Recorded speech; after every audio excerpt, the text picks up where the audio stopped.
Okay, our next and last segment for this chapter is on dimensional analysis. So, dimensional analysis is a method of converting numbers from one unit to another based on a conversion factor. So, as a nice example, and you will use dimensional analysis from this day forward.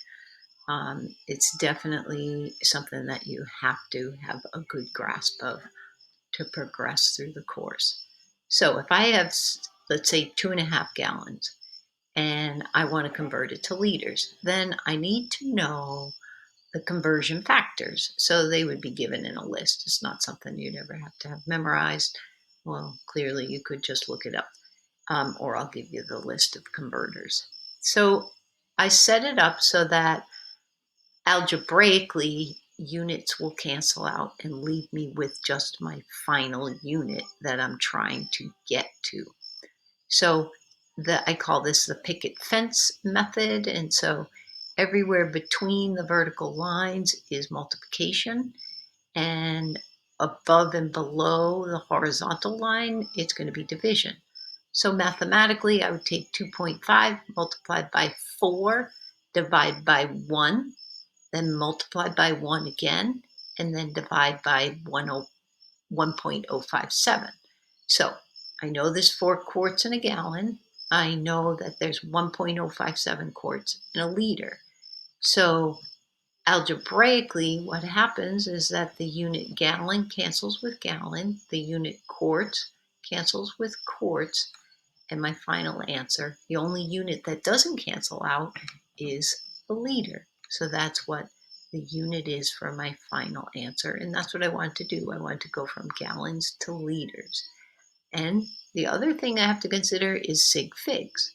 So my final answer can have two sig figs because the data point that I'm converting has two sig figs. I don't worry about the conversion factors, which is the 4 to 1 or the 1 to 1.057. Those are exact values. So when I don't consider my conversion factor when I'm doing dimensional analysis and trying to determine the proper number of sig figs.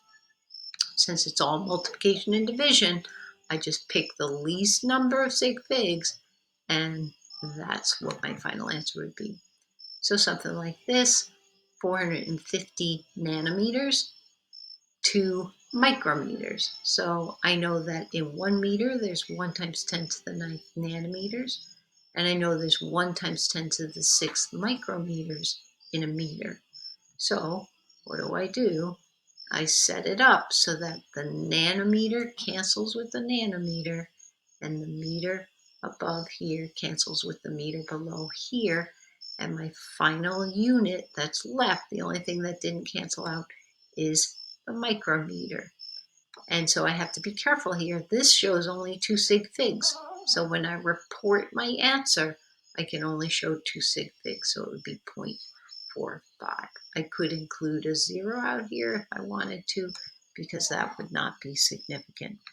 And then another type of conversion is where I have what I call these derived units, something like miles per gallon to kilometers per liter. So let's say my car gets 20 miles to the gallon, and I want to know what it would be in kilometers per liter.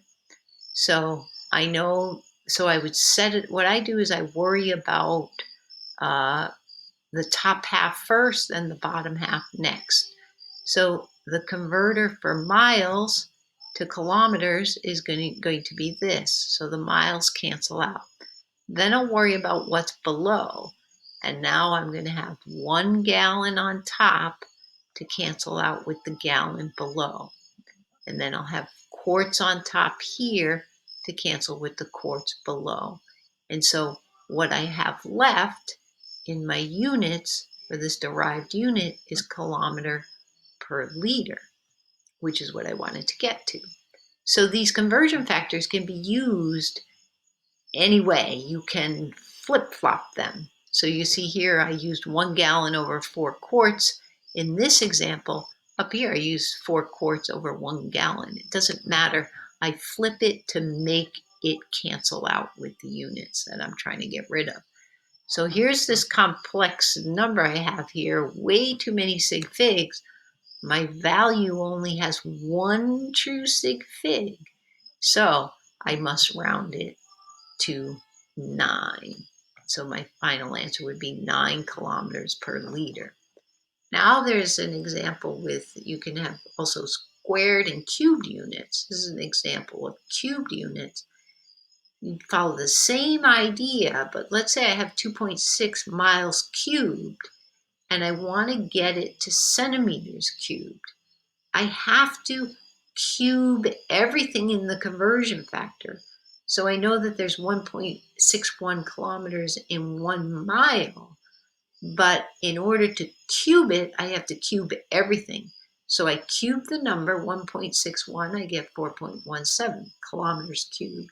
Then I cube 1 mile, and I get 1 mile cubed. Then I do the same thing for the centimeters. Centimeters cubed over 0.001 kilometer cubed. I have to cube the value and the unit. So I cube the value and the unit. And then I do the same thing below. And so it ends up looking like this. 4.17 kilometers cubed per 1 mile cubed, 1 million centimeters cubed over 1 times 10 to the negative 9th kilometers cubed. Then I get my answer. I only have 2 sig figs here. I have to report 2 sig figs here. And we're getting close to the end. So that's just more in dimensional analysis. This is a nice example here on using dimensional analysis to solve a problem. And so on this page, I've gone through and I've shown you all the steps on how to solve it and how to report in the proper number of sig figs. This is a great little problem for you. And I would say go back and read that problem and then walk through my explanation of the problem. So that's it. We'll see you at the beginning of the next chapter.